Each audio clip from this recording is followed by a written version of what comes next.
Selectmen's meeting to order for February 16th. Roll call with Donald Poole, myself, Ken Alley, Jake Thompson, and Phil Crossman. And your town manager and Elizabeth Bunker, deputy town clerk, taking minutes. Approve agenda. Do we have any additions or subtractions? Yeah, I move we approve the agenda as presented. Second. Seconded by Pam Allen. All those in favor? No, whatever. Let's approve the minutes from the February 2nd meeting. Move approval. Okay, second, moved and seconded. All those in favor? Oh, and Donald, Donald abstains. Approve and sign treasurer's warrant number 33. So moved. Second. Seconded by Donald Poole. All those in favor?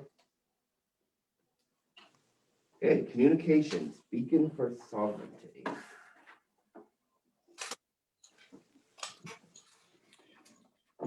So we got a proposed resolution in our packets here.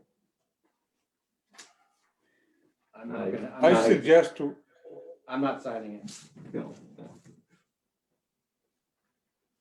It's not packet. it was. Oh. It's basically asked the town of Vinalhaven to sign on to a resolution stating that Governor Mills has created a dictatorial state by having a mask mandate. Yes, it's from an anti-masker. So, Please. Not signing. yeah, I think we've entertained this enough. Yep. Let's go on to speakers from the floor.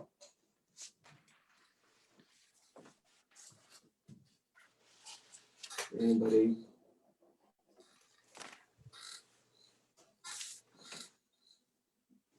Okay, seeing no speakers from the floor, we'll go on to committee and department reports and appointments. We have an appointment to the Sea Level Rise Committee. I think we should appoint him. He sounds like. Yes, I forget. What I read about him. I know he was the science teacher here last year. That's just Oh, last year. John was- Smith, yeah, But he Is that said he true? worked on glaciers and different stuff Yeah. like that. yeah, so, he lived up there for a while. I think he'd be a good addition. Because if there is a seat, I assume. I believe Yes. that is the thing. Yeah. If there's an open seat, yeah, I wouldn't kick someone off, but. I move we appoint John Smith to the Sea Level Rise Committee. Second. Seconded by Pam Alley.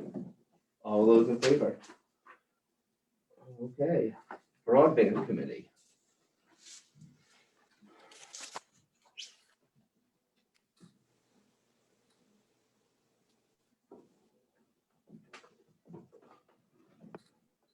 And Gabe and Janann are with us tonight. Thank you. Janann, would you like to go ahead and start? Sure, I'll start. We've got the slide up here to remind everybody of the goals that we've been acting on as a task force since we began. Our broadband task force met last Thursday. And as a result of that, and given the goals that we have set forth, and the multiple explorations of alternative business models and so forth, which do not work to meet all of our goals, we would like to make the following recommendation: that we would seek your permission to explore the community's wills to support the construction and operation of a municipally owned fiber to the network or fiber to the premise broadband network. The criteria that we're using for the system is the few points there at the bottom, that the cost should not exceed 5 million. And it would have 1 gigabyte symmetrical service. Subscriber fees for the internet would not exceed $85 a month. And it would be a dedicated fiber optic line to the home. So basically, we're asking for your blessing to seek further information and explore the possibility. I've called on Gabe to just talk about what our work plan is to do that. So go ahead and Gabe with that.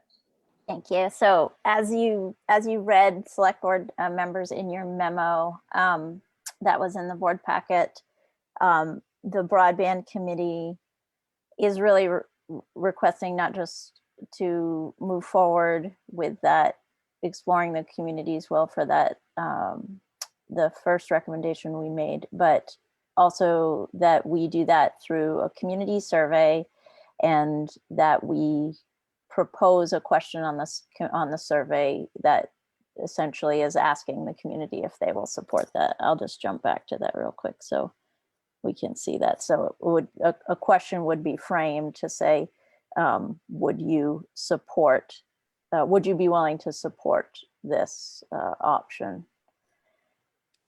And if the survey returns sort of a, I don't want to say an overwhelming, but whatever you deem as majority community being in favor, we would like to proceed with the timeline that we present in detail in the memo, which is essentially moving forward to put out an RFP. And exactly how we would do that, particularly what we're trying to do is find an ISP that would be able to provide us with the service that we are requesting, and sort of move forward in the timeline from there. So that's outlined in the memo.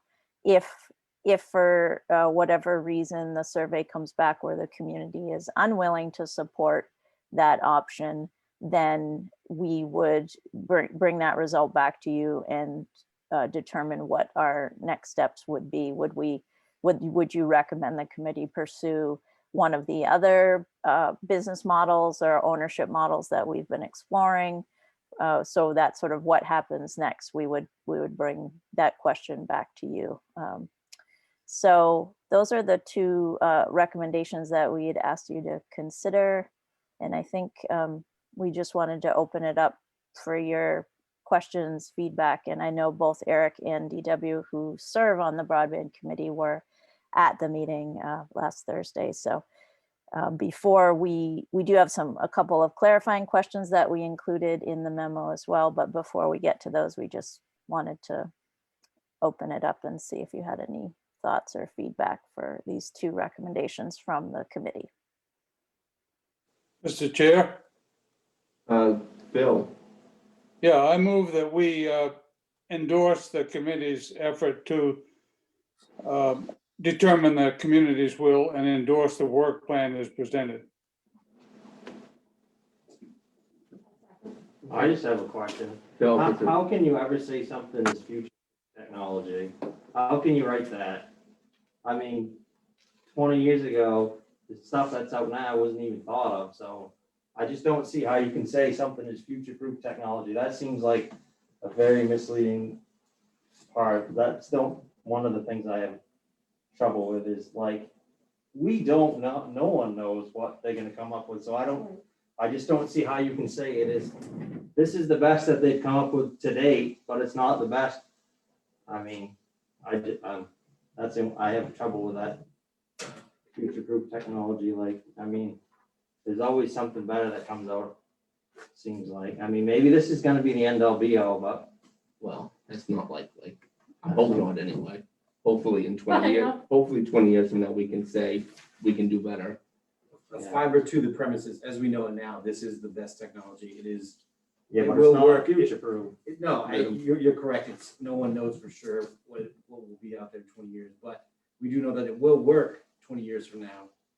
If there's something better that comes along, well, nobody knows that. So this is the best option we have right now. So basically, if this happens and everyone has fiber to the house, they won't need phone lines anymore, so we'll get consolidated off the island, or they won't be necessary, or how does that work? People would have a choice. You'd have a You know, choice. you won't be required. Nothing here requires somebody to buy into this service. They could continue with their Spectrum or Consolidated if they so desired. But in my I right to understand this is just an exploratory thing, like to find out Well- if the town, what people think and whatnot? It should also be noted in right here in it, and I brought up this concern at our committee meeting last week.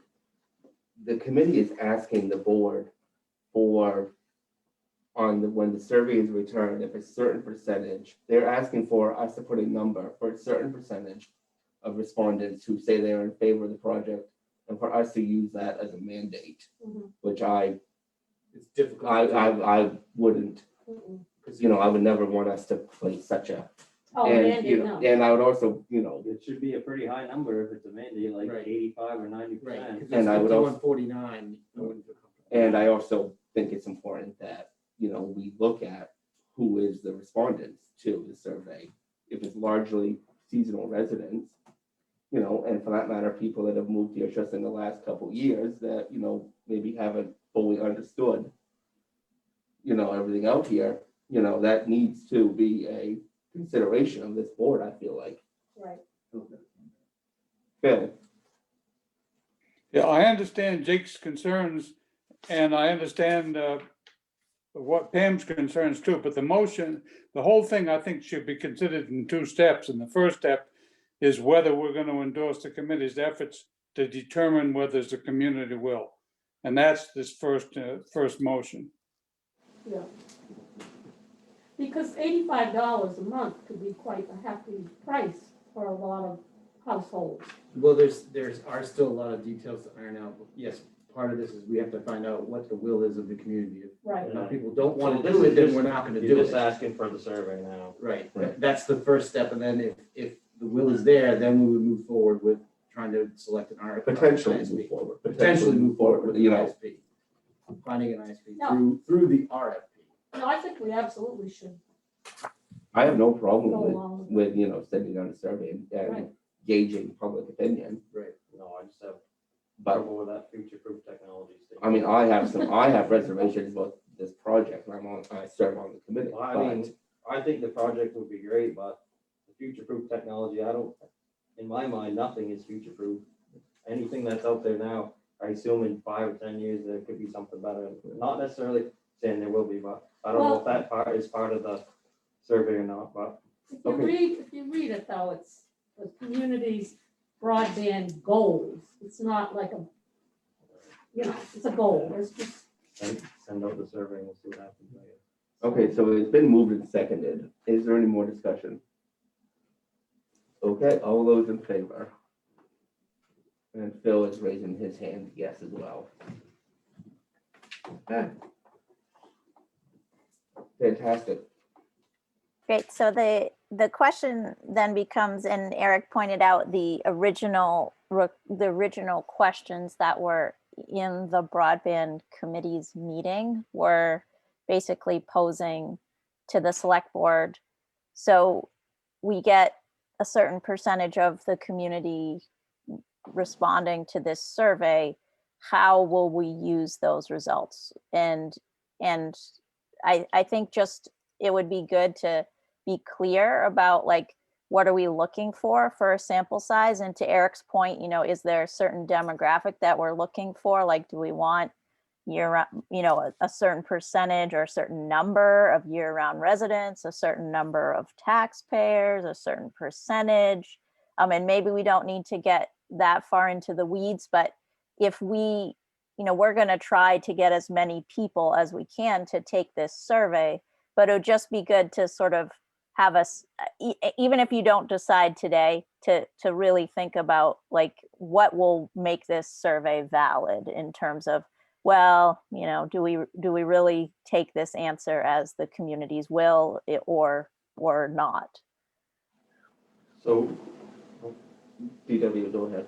I would just say at this point, we should get the survey out there, get as many people to respond as possible, analyze the data, and then determine, all right, here's what we have for a cut between year-round residents, seasonal residents. Overwhelmingly, it's positive, overwhelmingly, it's negative. Then we can make a decision if we need to move forward after that. I don't think we should put parameters on it right now because we just don't know how many people are actually going to respond. But I think once we have that information, we can as a board and the committee itself can also determine, yes, this seems like people want to do this. No, they don't. I think we just kind of have to, unfortunately, have to wait a little bit. And Yeah.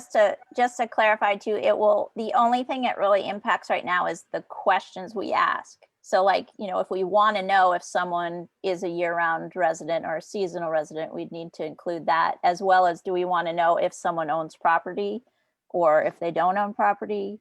Those types of things we'd need to include in the survey so we could have that data to analyze.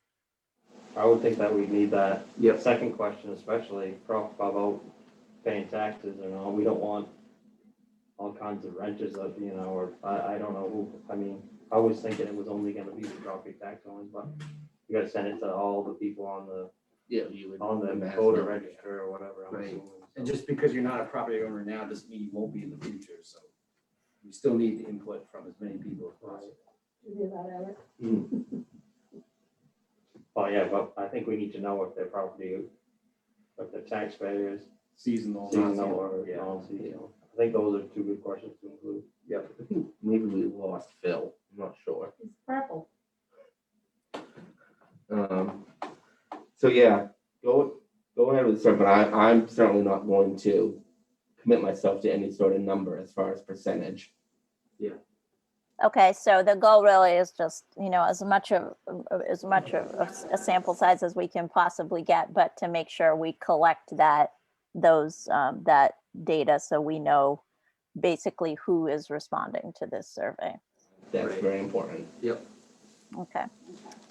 Any other thoughts or questions? Jan-Ann, do you have anything else on this?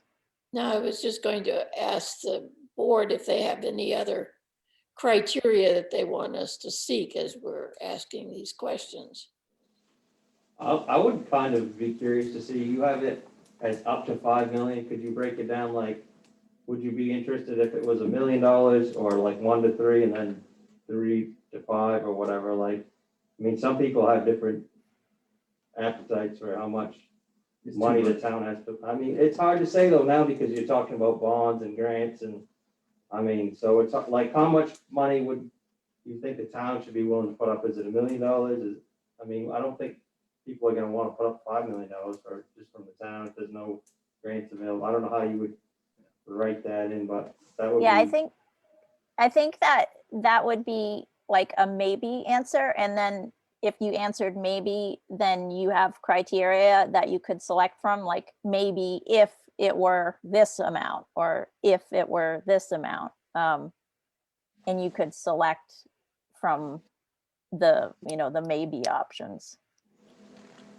Yeah, I personally think that people will want to know the question, what is it going to cost me? Both in terms of potential increase in taxes and subscriber fees and so forth. I don't think, well, I may be wrong, but I don't think the sort of average man on the street really is equipped to think about borrowing 4 million or 5 million or 6 million. They're much more interested in knowing what it's going to cost them individually.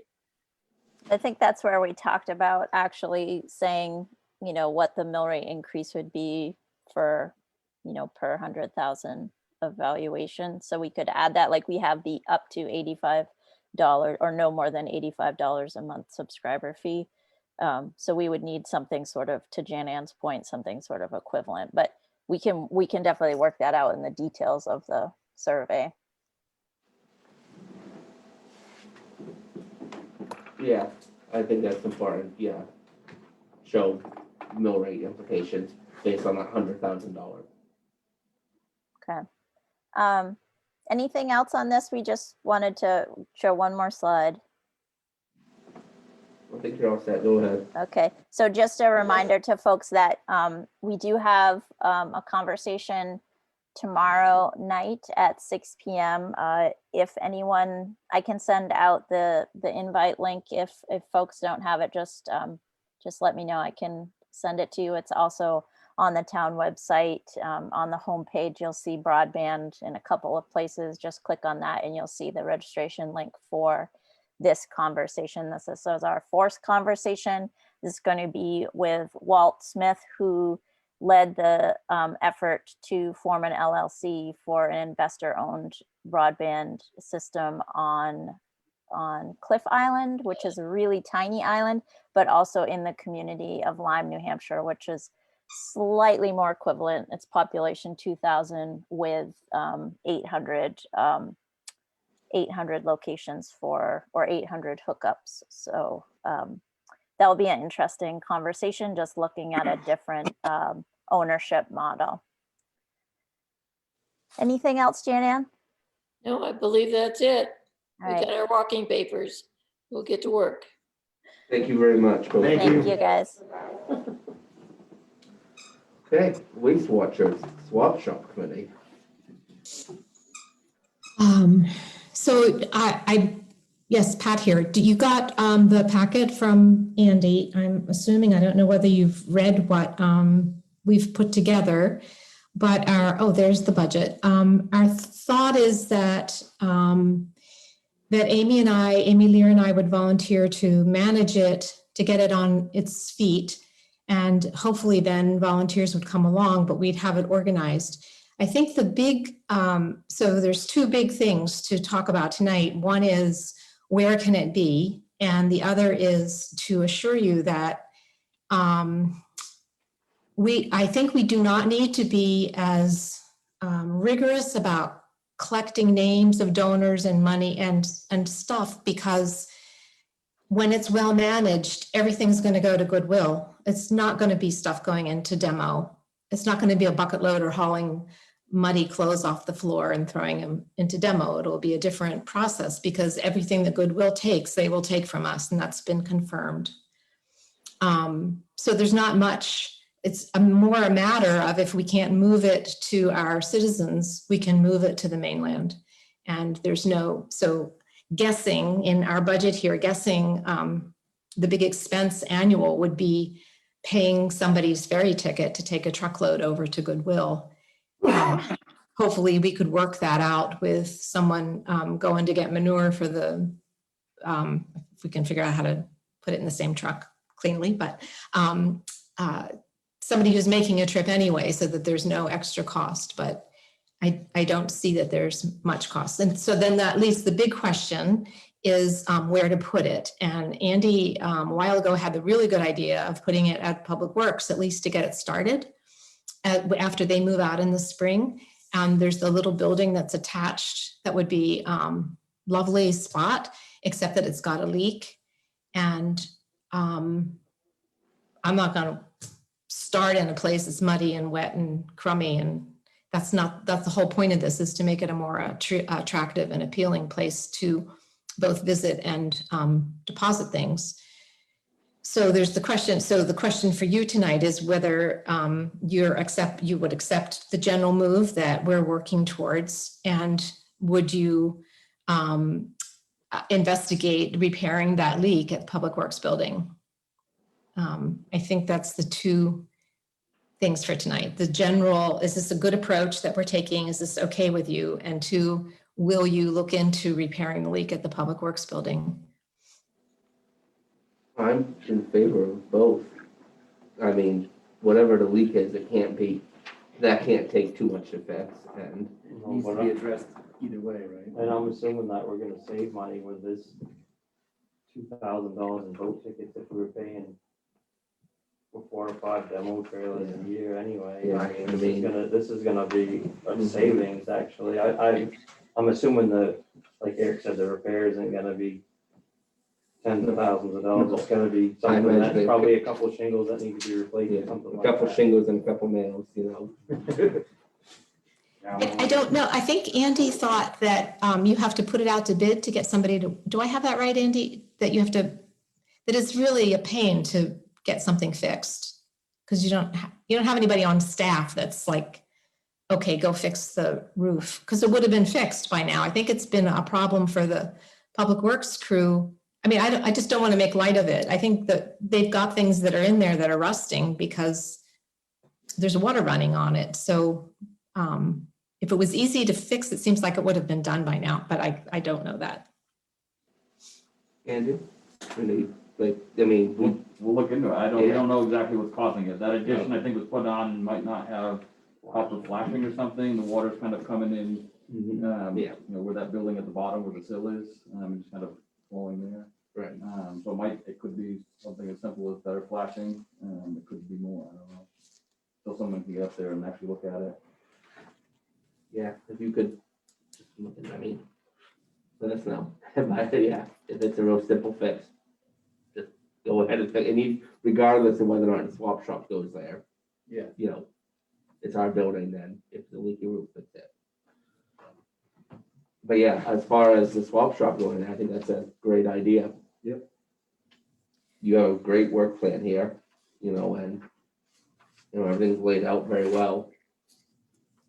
I think the other part of it to remember is that neither Amy nor I, me personally, I put things in the swap shop and I never even wanted to set foot in the building. It was so awful, but we really don't know. And we don't have anybody to know. If we had Bodine, she could be a coach, but we don't really know if there's 50 loads dropped every week and 20 taken and then 30 get thrown in trash. We don't really have numbers or knowledge of how it works. So leaving the operations pretty fluid and starting by appointment only helps us get control of the situation. And then we can relax as everyone learns how it works, including Amy and I, and the town learns how it works or doesn't work. So it's not intended to be this is going to be open Saturday between 8:15 and 9:35 or something. It's not going to be like that to start with your blessing. Well, you guys are volunteering your time, so I would think that you guys can kind of set parameters of it. I mean, if you're willing to Right, yeah, you try guys, something different, which is what needs to happen, I'm all for it. yeah, you guys set the hours and appointment times that, you know, Right. there's no reason to micromanage you in this. No. You Okay. guys seem to have a pretty good grasp of what needs to Done a lot of happen. work. And you've done a lot of work, you know, over quite a bit of time. So Thank you. does that mean you need a motion to fix the thing and fix the roof and let us I go? think Amy's gonna have someone look into it first Yeah. before we can make any kind of motion on them. Yeah. Find out how much it's gonna cost, what kind of, I mean, like you Right. said. But pending any big Right. expense, I mean, you guys are generally okay Yeah, with it. yeah. Right, yeah. Yeah. Don't spend $50,000 on fixing that roof, please, but No, because it's going to fall down and be flooded before you know it. So it's Yeah. probably a temporary spot. Go up there to look at it and fall through the roof. I think it's great. yeah, Thank you. Eric, Phil, good, you are still there. yeah, I move we endorse this work plan and fix the leak, subject to the town manager's good judgment. Second, Seconded by Pam Alley. Is there any last moments of discussion? Okay, seeing none, all those in favor? Thank you. Phil, will you just say yay or nay? Your Yeah. video cut out. Yay. Yeah, okay. Okay, road commissioners reports. We know what they've been up to. And we know what they're going to be up to in the near future as well, it looks like. I think we're down a truck. I don't know if it came back today. There was hope that it might. The 550 had to go over, it had some issues with some sort of clutch or something up front. Any idea when it'll be back or? They were hoping that possibly as early as today, but hopefully tomorrow, if not. When's the next storm coming? Is it Thursday? Thursday night and Friday likely.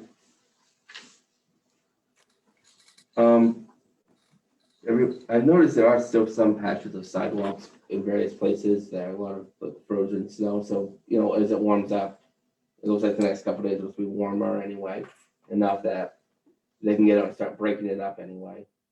You're talking like hard pack on the surface or like Like, piles of it? Yeah, Like the road, yeah. or- oh, like on sidewalks, like namely near the school, actually, like around where Matt Swinsky's is. for example, the sidewalk is still impassable, right? There is, sidewalk is right there. I don't know, we pay attention, we walked across the street and used the crosswalk, went yesterday, so I didn't really pay attention. Didn't use the crosswalk. No. No cars Okay. coming. I mean, that's a pretty minor thing. I understand that it, right now it's mostly ice, but nobody just wanted to break their backs doing it. But in general, the sidewalks should be kept pretty clear. We walk around, down around the mountain and up Water Street to Main Street and then along the, home, and it was fine. There was a couple slippery places, Yeah, but okay, well, I didn't find it. it's winter. I didn't find it hard to get around at all. They've done a great job. Old business, Eco Main recycling contract, was the renewal discussion that we began last week. So this was in the memo I gave you, just an email response from Lisa Bitterman, who's with Eco Main. Just pointed out a few things that were answering the questions we had. I had raised through last time.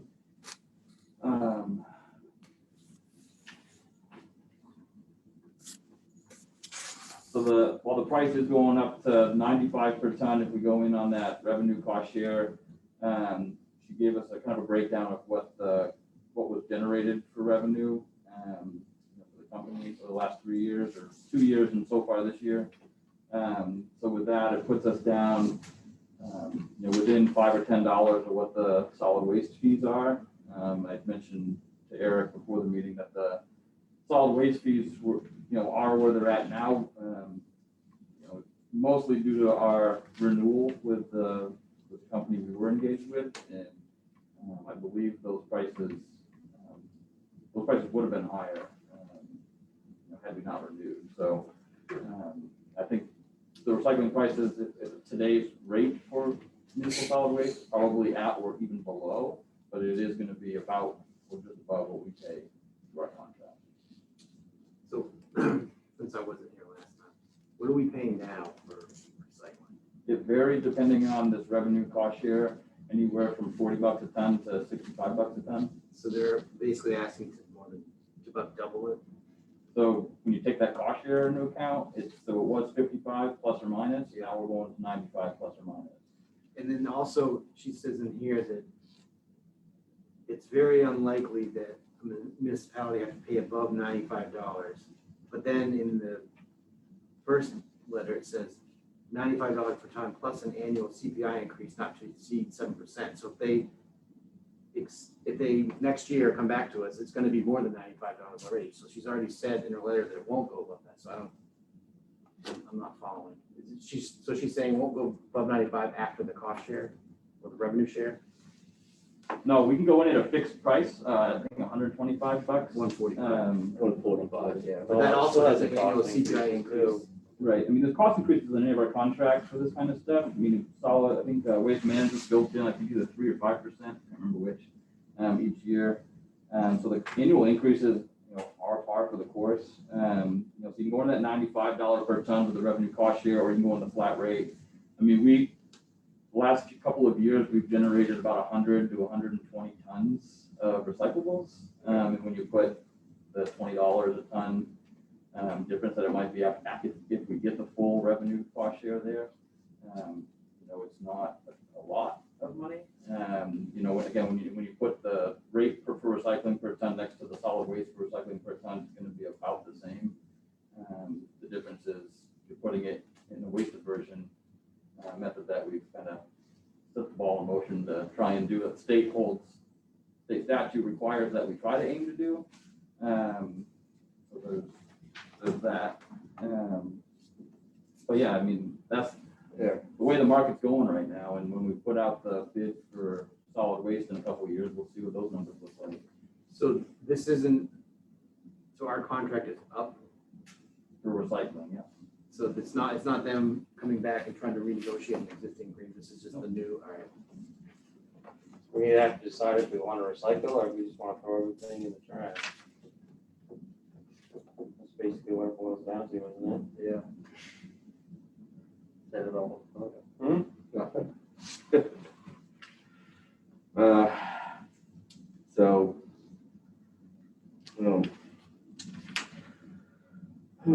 already invested all the money in Yeah, recycling. I mean, up we're- here. I think we should sign the Yeah. $95 We took cost that sharing away, thing. that would, Yeah, I'm not in favor of taking theirs.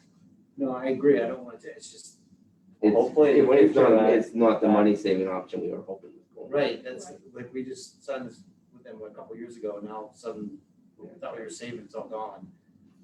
Well, when we first started the project, I think they was going for $0 to $15 a ton. Yeah. And it's just the way the markets have gone, Yeah. you know, the big change in not being able to export it to other countries. Just like we don't want to see waste come into our country, put a huge stop on everywhere in the Yeah. US. And sometimes I've had to make that decision. Our costs are on par with the solid waste, and we're still able to comply with the state statute if we continue to recycle. And I think there's other ways, and the waste watchers have looked into, and the staff up there, there are other ways we can divert and keep some things out of the waste stream and maybe even going off the island. That is our biggest expense, is trucking and moving stuff. Yeah. Yeah. So if there's ways to reduce that, then we probably can find a couple $1,000s of cost there that it might be keep the contract. Well, hopefully the composting increases more and we can get more diverted out of that, the solid waste, but yeah, it's unfortunate, but I get it, market factors, nothing we can do about that. I move we sign the agreement for the revenue cost share program. Is there an option for years, or is it just, 3 years, I think. it's just a 3-year contract? Second, It's seconded by Phil Crossman. Is there any more discussion? Should be noted that you see the increase in price there for contamination for those loads. To date, we have not had one go over 2% yeah, that I know of. So kudos to the committee and the staff for staying on top of that. And everyone that participates for helping out. Excellent. that's great. It's been moved and seconded. Any final discussion? Okay, all those in favor? Okay, new business, firework contract.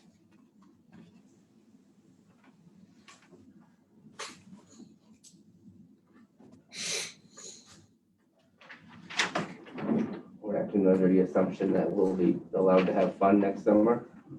The committee is operating with the anticipation, hope, and plans to host a fireworks show. They've approved it's gonna be on Bard Island, not on the barge. That's That's why where, they had it the last few Oh, I times. thought they hit it on the barge. No, Alright. My mistake.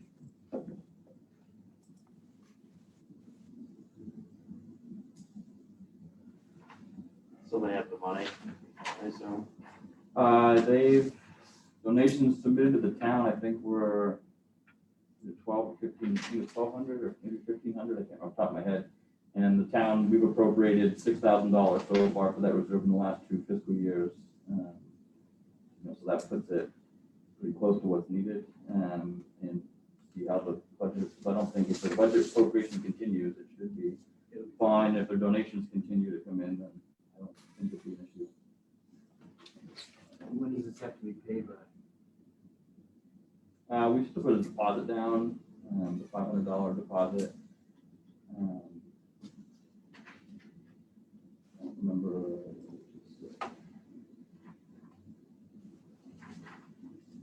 I know we didn't end up cutting a check last year. We canceled it in May or something. right. I move we sign the contract. Second. Seconded by Pam Alley. Any discussion?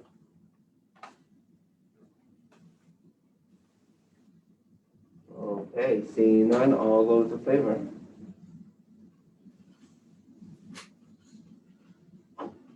Committee guidelines policy, this is a follow-up from a discussion we had a couple meetings ago.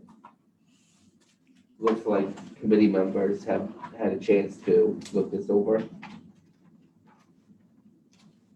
And if maybe they would let us know about changes that are made. I'll admit it's been long enough since I read the original that I wouldn't recognize proposed changes.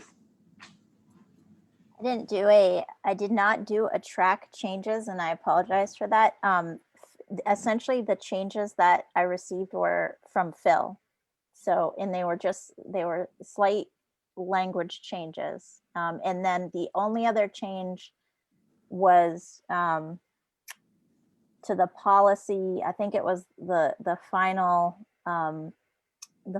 section of the policy was about dissolution, and I spoke with DW and we added that bit to it. I read through it. I'm fine. Yeah, I think it's a great policy. It'll help our committees out and us out. Yep. Substantially.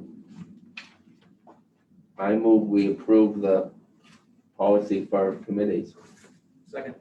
seconded by Donald Poole. Any discussion? All those in favor? And Phil, if you say yay or nay, please. Yay. Oops. Yay, Thank- yep. On that. Thank you Yes. both Thank you for both, man. your time. Zach, was Chad, the police officer on there, was there supposed to be something from him on here? I was just gonna bring it up in my report. Okay. We had just the staff on the last meeting agenda and just communication on that part. Okay, we'll go on to reporting. I don't know if it's Chad. Chad, are you still on there? Yeah. So just, I think Chad, this might be his first meeting with the board. He did join one of our business coffee hours that I've been hosting, just to meet some of those folks on the screen. So I don't know if it's an opportunity, it's something we set out, the board set out to try and have communication back and forth with the department. That's been out here now for a couple months, so there's things that you have questions about how it's going, or Chad, if you got questions for the board, just generally, feel free to connect. Okay, yeah, I'd happy to answer any questions anyone has, or I'm still kind of learning my way around out there, and so far it's been pretty smooth so far. Yeah. Does anyone have I don't any? have any questions. I was just curious if he had anything. I just Yeah. saw him on there, so. Yeah, do you have any questions of us or concerns or?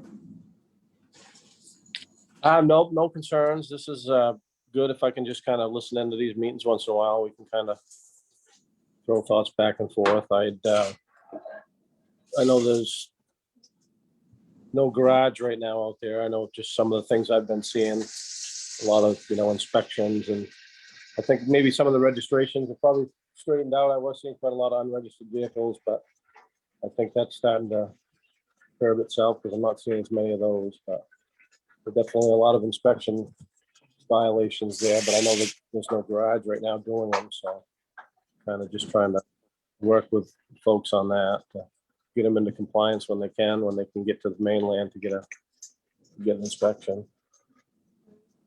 Okay, great. But yeah, the registration, No absolutely, excuse for that. the town office is open for business. Your checkbook should be right there in your pocket, They can do it over Yeah. the phone too. and you can do it over the phone And online. and online. There you go. Yeah, You have no excuse not to have things a, little not to register a vehicle. Yeah, the inspection I understand, but registration, there's no excuse for that.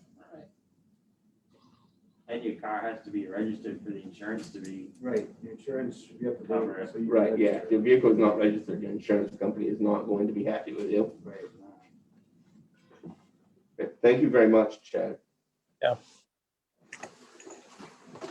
I did provide a first draft from the lawyers on the review of the personnel policy as well as the substance and alcohol testing policy. There's been some general changes in state and federal laws. I think that just, as I mentioned before, needed to be reviewed and updated on both policies. So I do have a draft in there for you to review. We'll share it with a couple of the staff that have expressed and have been interested in helping propose changes.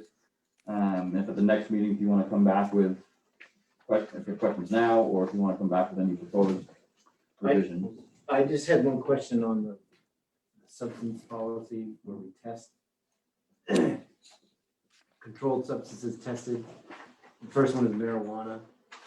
While I'm not saying people should be using just before they come into work or while they're at work, it is legal in Maine. I don't know if we should be testing for that and disqualifying someone from being employed.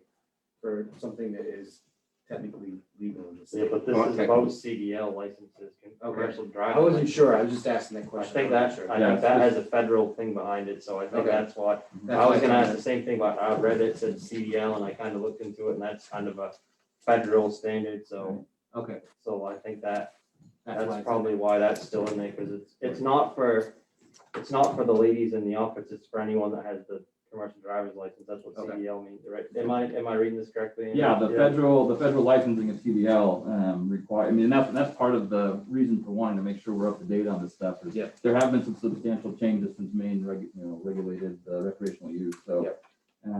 This is kind of covering, making it clear and covering things.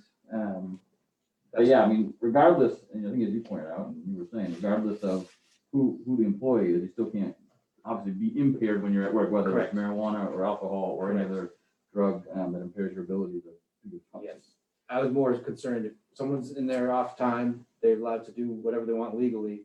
And we're not gonna, but if that's to do with a federal mandate, that's fine. I get it. Thank you for clarifying. But it probably also has something to do with insurance carriers when it's a driver's license thing too. I mean, Yeah. I think that's what, when I read it, I thought, well, if that's what the lawyer said, then that's probably what we should go with.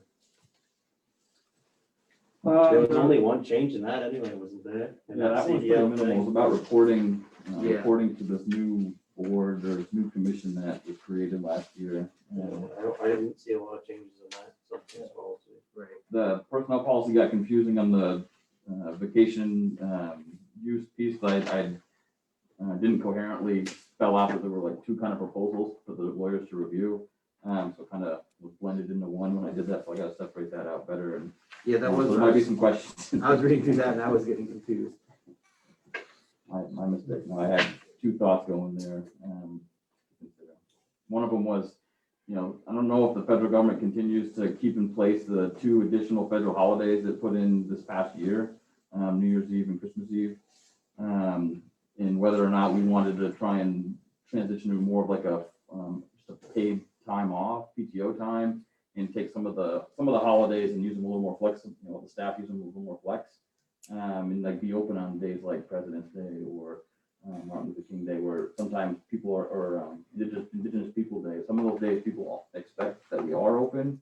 And I don't know if we want to try and acknowledge that and be a little more flexible with it and kind of give a couple floating holidays in its place, and the employees can choose which ones. We just followed the federal calendar, and again, they potentially added two more federal holidays. So at the very least, acknowledging that. But I thought when we were talking about Christmas Eve and New Year's Eve, that was like, it says in here that if it falls on the Sunday, they get Monday off, but if New Year's Eve is on a Sunday, then New Year's Day is gonna be on the Monday, so they're already gonna get Monday off. So like, I think it should read for those two holidays that if it's during the week, they get them off, but if it's on the weekend, that they don't get to make it up on Monday or, I mean. Or Tuesday. Like I can see like with some of the other things, I don't really know, but those two, I just thought like that was just kind of how it worked. And the 4th of July, does the town, if the 4th of July is on a Sunday, do they get Monday off? Typically, yeah. Okay, but I just thought with Christmas and Eve and New Year's Eve, that's the way we talked about it, like a month, whatever it was before they came up, but I thought that's just how we said, like, yes, if it's on a Friday, they get Christmas Eve and New Year's Eve off, but if it's on a Saturday or Sunday, they're already gonna get, they might get the Monday off, because it is those days are federal holidays anyway, so. So it's always historically been when the calendar says when the federal holidays are observed. So at the very simplest, do you just want to leave it at that? And if the federal government continues to, Well, they're not gonna New get Year's people Eve and 2 days in a Christmas row off, are they? what's that? If it's Christmas Eve, If Christmas Day, Eve is on a Sunday and Christmas is on a Monday, they're not gonna give them Tuesday off too, are they? Well, that's the beauty of just following whatever the federal government observes. I don't know how they would choose to. And do for that matter, on New Year's Eve, there was an awful lot open, including the bank was open on New Year's Eve. So New I Year's think Day, New Year's Day is an obvious holiday, but New Year's Eve is seems a little much to me. That could be like a half day or something. I don't mind the idea of floating holidays, like them take a couple of these and apply them somewhere else. But yeah, New Year's Eve seems a little much to me. Well, I was just confused because the way we talked about it, I thought it was different than the way it was written in here, that's all. I was just confused. I didn't know how it was, I mean, but if you wanted to go by the federal guidelines, that's fine, but I was just confused because maybe I was incorrect in thinking that we said, yes, if it falls on a Friday, they get for those 5 days, but if it happens to be a Saturday, Sunday, then they don't get that extra day off. It's just one of the things. But Yeah, I could be wrong, I might be remembering wrong. that seems to me, in general, if a holiday falls on the weekend, then it falls on the weekend, and that's just blame the calendar. Anything more on that for now? That's all. I was just curious about how that worked. Just circle back with Nathan Dill, Ransom Engineering, on the floodplain map revisions that we've been talking about. Haven't at the top of the list to deal with. So we're gonna host a presentation, I guess, if you will, with him next Tuesday at 5:30. Just to kind of go over the memo. I gave you a portion of the memo. There was a much larger attachment that he provided us back in June. This kind of gives you a good summary of his thoughts on it. He did look not just downtown when we had him look at it, he did look island wide, so that page 26 is numbered in your packet. Does highlight transect numbers that we have for Vinalhaven, or the flood insurance program had for Vinalhaven, and gave the suggestions that he's proposing by transect. A lot to understand there. As little as looking at the Main Street revisions, or if at this time, if the community was interested in a larger review, they could do it all at once. It makes more sense for the company to do it all at once, or to do more at the same time, and to kind of piecemeal it. I think finding that line, or what the board's comfortable with, to contribute to just the Main Street piece or more, is what we need to figure out. So hopefully after next Tuesday's presentation and discussion, will be a better recommendation for information anyways for you for the following meeting. Andy, next Tuesday at 5:30, what is it gonna be? A presentation from Nathan Dill about the flood map change proposal or memo that he provided the board in June. Will that be a Zoom thing? Yes, a virtual meeting / presentation. Can you just send Okay. us all the link in case you want to? Yep. Go to it? I mean, I would be inclined to do a town-wide, that's the last one, sorry. I mean, yeah, it depends on the difference in price, I guess. There is a big difference according to this, but it's, why would we spend the money to just benefit a few residents as opposed to everyone? Yeah, Agreed. I think the Main Street approach was we're acknowledging that the town has owns multiple buildings and properties downtown that are in the floodplain, so it's, whereas we don't own public property and using taxpayer but monies even- outside of that. Even though the town owns multiple properties downtown, there are individuals benefiting from that analysis, right? Yeah. And it's being paid for by taxpayer dollars, correct? Mhm. So all the taxpayers of the town are paying for that for some individuals to benefit. Again, does not seem fair to me. I understand the price is much different and would have to go, I'm assuming would have to go to a vote anyway. Oh, yeah. So, But I think where you're gonna run into trouble is a lot of this property is owned by summer residences that could probably, if they were really worried about the money, could probably put the bill themselves. Is where you're gonna run into some of these problems, because when I'm looking at some of these areas there, not where a lot of island people own, that's where I can see that you come into a little bit of. right, which is why I'm obviously has to go to a vote, but I would still be inclined to put it out there and say, hey, we could do this town-wide. It would benefit everyone, but No, I think that makes sense.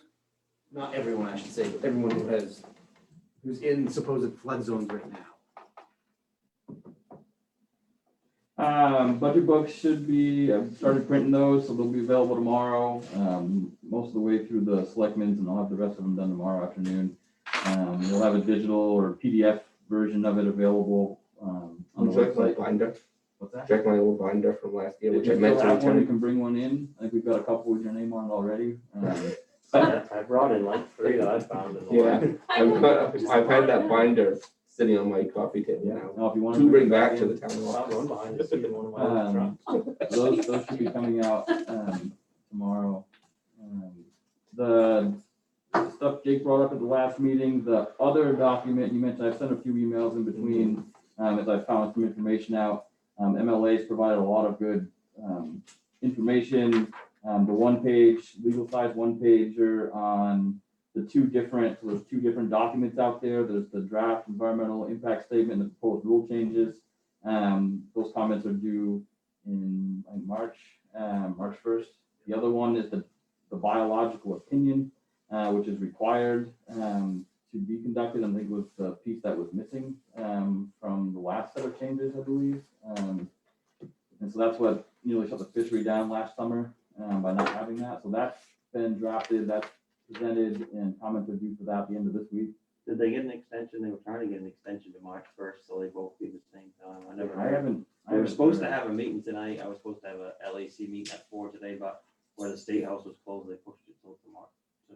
I mean, that would make sense, don't you think, like, having them do the same day? Well, this one came out, the one that's due on March 1st came out on December 30th, so they were giving you 2 months, and this other one, they're only giving you a month, so. And it's the other kind of- one's the more important one, isn't it? The second one, yeah. Yeah. So, I mean, like, I think we should send something about just some kind of an impact it would cause to the community. If Yeah, I would I like mean, to, I'd like a town statement of some sort. Yeah, If I this mean, is- This is 'cause serious. it's a. We got a couple of opportunities to register comments, and one of them is public hearings, and the other one are email comments, which are due by this Friday. Are we in southern Maine or northern Maine for the purposes of the Lobster Association? Northern. You know, Northern. northern, so that's 24th is gonna be a public hearing online. I would think that would be an important opportunity. Yeah, that's for the proposed rule changes, in that draft environmental impact statement. Exactly. Until this document came out, I got last week, frankly, I had no idea what exactly we were gonna write. I mean, my understanding is writing comments for the biological opinion about the economic impact it will have for the community is great and as big as that's gonna be. If these changes they're proposing have to go into effect, doesn't weigh in the changing of the wording of the biological opinion. How that might change in the proposed rule changes in the other process. So this document really helps summarize the purpose of these two pieces of documents, what it is we can say or should say. So with those, I think we could certainly draft something. I could draft something for one of them for this week. I do plan on being on the call, that meeting for tomorrow, that advisory council meeting tomorrow, just to understand more. Frankly, there's a lot to try and understand about what it is we can meaningfully say that might actually That's why I was affect a hoping they were gonna change. have that meeting before we came here, so I could say like, because I've been waiting to know what to say about that one too, so. What I don't understand is, I saw a news report from Jacksonville, Florida, and they were talking about a baby right whale that had been hit by a 55-foot sports fishing boat. Had been reported, and their comment was, well, things like that are bound to happen down here. There's nothing about, well, what about the sports fishermen? And if they're killing these baby whales, why do they get to, why attack? If you read the biological opinion, it says that if all the rope for all the New England or all the US fisheries comes out, it'll save, 64 female whales will die in the next 50 years. And if we don't do anything, 69 whales will die in the next 50 years. So it's gonna save five female whales. But if Canada does their part and the shipping community do their part, there's gonna be a net increase of roughly one female whale every 2 years. It's like 24 or 22 Yeah. whales. But if we do our part and the fishermen and no one else does, it's gonna save 5 female whales in 50 years. That's what it says in the biological Why they're opinion. picking this industry to I blame don't for know. all this is just makes no sense to me at all. I just totally, Made by their own numbers, the majority of whales that have been seriously injured or killed happened in Canada. I mean, that's why, Yeah. that's why, like, I don't know what I'm gonna write when I do mine, but you have to say something about where's the science behind, I would think, I don't know. Hashtag follow the science, or I'm with I mean- science, or whatever it I is. mean, but I mean, if the science is even saying it, I mean, how is that?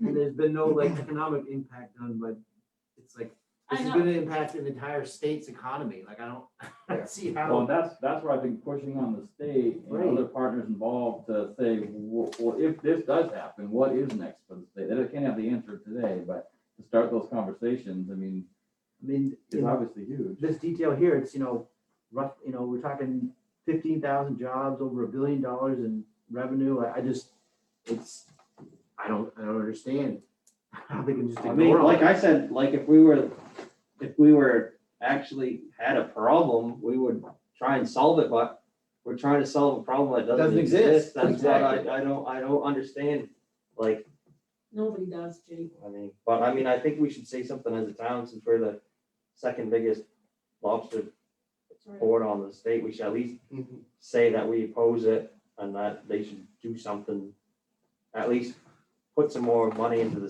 studies and science, and I mean. And I don't think also, that- if they're really gonna go through this, they need to provide some dollars to help all the fishermen adhere to all these new rules. Like, if you're gonna tell, oh, you gotta do all this, you gotta pay for all this new equipment, well, you need to put some money behind it and help them actually do that. I mean, it's gonna devastate our town Yeah. and. The whole people- coast of I mean, Maine. it's gonna just destroy us. It should also be noted that, tourism is technically the state's largest industry. Yes. Other than Acadia and Old Orchard Beach in Portland, tourism is largely dependent on the fact that the Maine lobster fishermen have become so successful. Yeah. Without a year-round fishing community, I don't think we would have the tourism No. in this community that we have. No, you wouldn't. No, the impact would be devastating.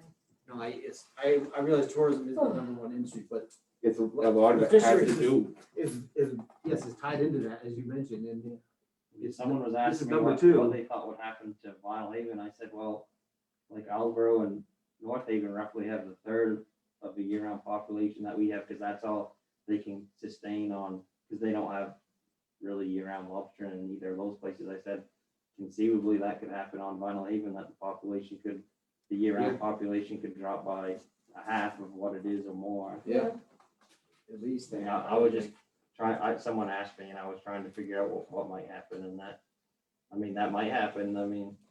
Yeah. Hillsborough has all the technology and the shorter ferry trip to get to the mainland, and they still don't have a huge year-round population, I don't think, do they? I think they're bigger than North Haven, but not by a lot. I thought it was like 600 and 700, but. Yeah, So, But still. Two-thirds it's of still it. they have half a our 15-minute ferry ride to get to the mainland. Right. So they have a few more things going for commuters. It than could we be like have. a bedroom community over there, Like Peaks, like Peaks Island. Peaks Island is a Well, we bedroom couldn't do that community. here unless we had some, granted, you don't know what's gonna happen in the future, but this doesn't sound good. And we should, if you could draft something, I don't know exactly how to say it, but. No. I'm writing my own thing too, so. I'm hoping to take the points in this document that is Yeah. out there. I hadn't seen anything from DMR yet. I did reach out to one of their staff members who was on the TRT team there. And they were under the impression that the DMR as an agency would be putting something similar out to like what MLA did, talking points. Perhaps some of that I'll hear tomorrow. Yeah, well, I do know that they asked for an extension to have them both be on March 1st, which you would think they would grant them. It's only 9 more days. Right, but it makes sense to have both. But I don't know if that got granted or not. I do know that they asked for it. So I was hoping that meeting was happening today, because I'd have some more information, but Are you guys planning to meet tomorrow then? that's a Zoom thing or 4 o'clock. Teams, Microsoft Teams. Okay. Yeah, you have to pre-register and then they'll send you the link. For tomorrow? I tried to log on to Microsoft Teams meeting once with my Apple product. They wouldn't even give me the audio. I've had a bunch of meetings with it from DMR now. Mine have all worked. You know, if you get the app downloaded, it becomes a lot easier. If you Oh. get the app downloaded, it's Okay. not as easy. Other things we've been working on, between myself and Matt, Matt's been working with TC at NOCMA a bit. And I reached out to, about something completely different, someone at UMaine Machias, about some flood flooding, floodgate, flood wall stuff that they have going on down there. And Dr. Tora Johnson happens to run the GIS lab, so I was picking her brain about GIS projects that they've worked with communities on as well. So I think right now Matt's been trying to learn more and try to create like a web portal that would allow staff, committees, residents to be able to view our tax parcel data and information that's behind it that we choose to put up there. So quite a few places have kind of gone this route. The days of it living on a physical server and having one person, at a time come in to view the computer that it sits on is, that's long gone. So this web portal, I think, is something that would be a big benefit to, things like the planning board, again, certain staff, community members that want to learn about the different zones and properties and get some of that data behind it. The Maine Town City Manager Association, I did join their membership committee.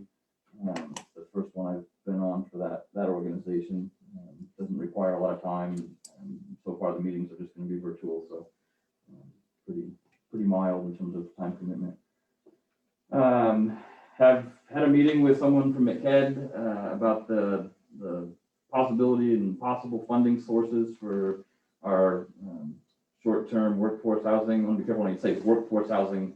And from our perspective, it was, obviously, again, to think about our capital projects and those short-term needs for the workers that end up coming out to do those projects. So looking at things we can do. Don't have any proposals yet, but continuing to try and figure out what options we might have.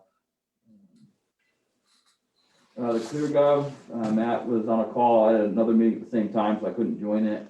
But they gave us a schedule to work off of. And by the end of this week, the plan is to send them whatever we want to, as far back as we want to, for our financial data, our bookkeeping stuff, the audit trails there. So we have a good starting point. The more years we give them to put into the system, the better forecasting it can provide us.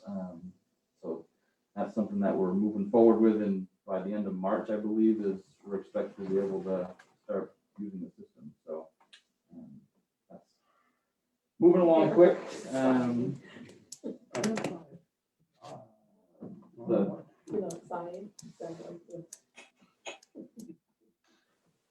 The vaccine clinic that was hosted this weekend by the medical center at the school went, I think really well.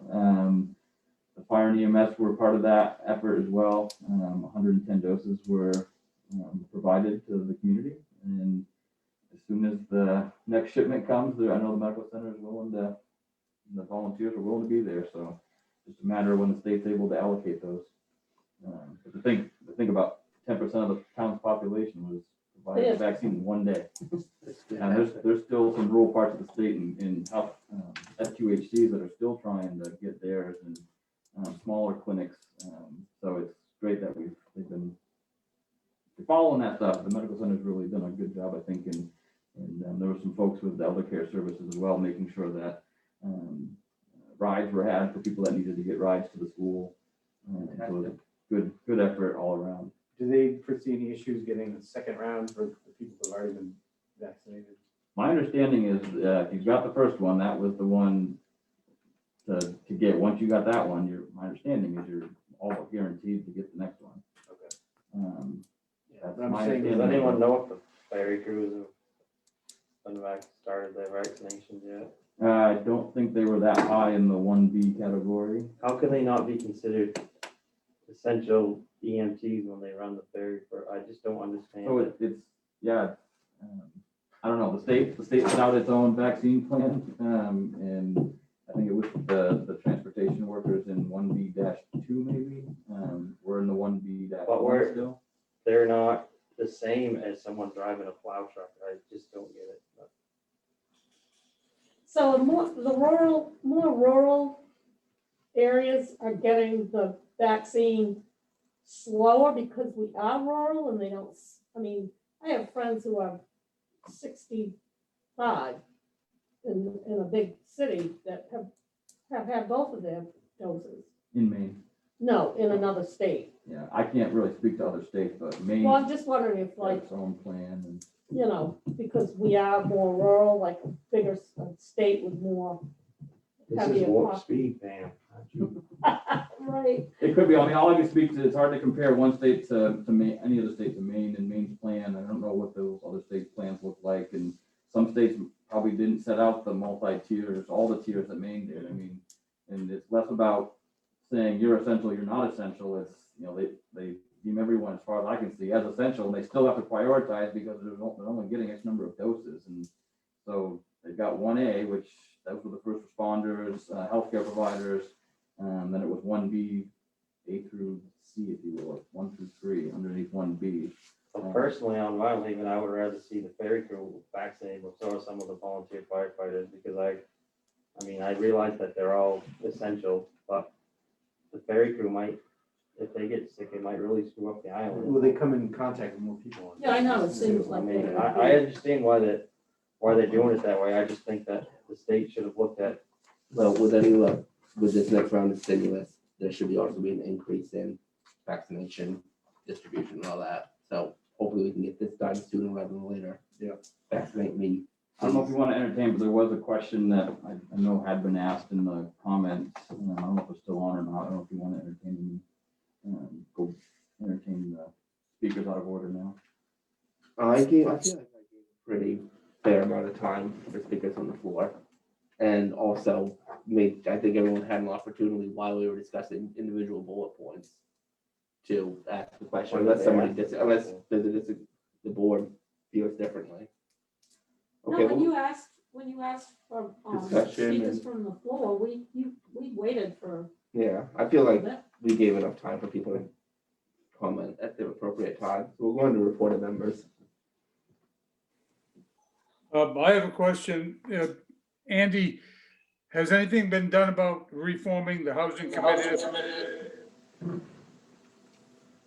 Matt's been working with, so I'll step back.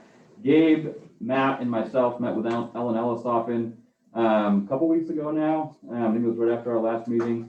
Since then, Matt has had at least, I think, a couple meetings with her to try and trying to work through this kind of new policy that we have and trying to help formulate really some concrete proposals for what the housing committee will work on, but you know, what they're going to have done by when.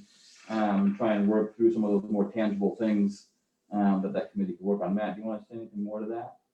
Yeah, no, Ellen and I have been corresponding. We spoke a little bit about, what some of those concrete work goals would look like. And Ellen has recruited a tentative roster for the committee itself. And we are hoping to meet next Monday in the via, in like a hybrid meeting format like this one, to start talking about kind of getting things kicked off in earnest. Okay, and last week, Jake talked about reducing the wait time at the ferry from a half hour to 30 minutes. Did that get communicated to the ferry service administration? Not for me. For some reason I thought that was something that was going to go through the advisory board, but perhaps I'm wrong. I don't think it's the business of the Main State Ferry Advisory Board, but I'll be happy to speak to the local administration on behalf of the local Ferry Advisory Board, if you like. Yeah, that sounds like a great tariff committee job. Okay, The other day too, like, why do we have to wait 30 minutes over here and it's only 15 on the main? Yeah. well, they used to say it's because of the standbys, but Right. now the standbys isn't a thing, so. Right. Yeah. And I was always under the impression, at least from the advisory board meetings in the past, that it was the Coast Guard searches and policies and regulations, things they have to adhere to for vehicle searches, that they actually wanted it to be 30 minutes everywhere to be able to comply with the Coast Guard regulations. When have they ever searched a vehicle? I don't know. But The they Coast never Guard changed is it in gonna search Rockland. vehicles? No, the regulations put on the ferry service to search vehicles, so they're in compliance with the CRFs. Remember, it's part of Homeland Security. Right. that's all I have. Does anyone else have? Well, I mean, they have a sign that says they don't want you running your vehicle down there in the wintertime. They shouldn't make you come as early. Right, why should you wait a half an They can hour? reach in and turn it off if they want to. I just had a question that's about the flagpole that I know it's February, but it would be nice to get a quote on painting. Which flagpole? The big flagpole and down by the monument, The one by the bank or the one up at the Civil War Monument? the one at the monument at the Richardson's. Across from the church. Yeah. We got some flagpoles now. I know, but when I said the Come on. flagpole, we all say the flagpole is the flagpole. And then when she said the family name, I was like, okay, this is not gonna be good enough for him. You know, the one that's right by the monument and the cannon across from the library. There you on go. East Now Main he knows what Street. you're talking about. He's got you now. That needs, that looks pretty sad, and it would be nice to have that looking nice by Memorial Day. I seem to recall another board member bringing that up over the last couple of years and everyone looking at me going, yeah. Hush What? up. So do you have it, Mitch, I just proposed where that might come from once I get a quote. I don't think it's something we specifically budgeted, but whether I it's don't know, Parks is that- Commission Does the town property? I or, mean, I assume so. I don't know exactly where the lines are, but my understanding is that it is. well, what, can we get a quote, an estimate on the cost and then go from there? Yeah. I think we could take it out of your pay, maybe.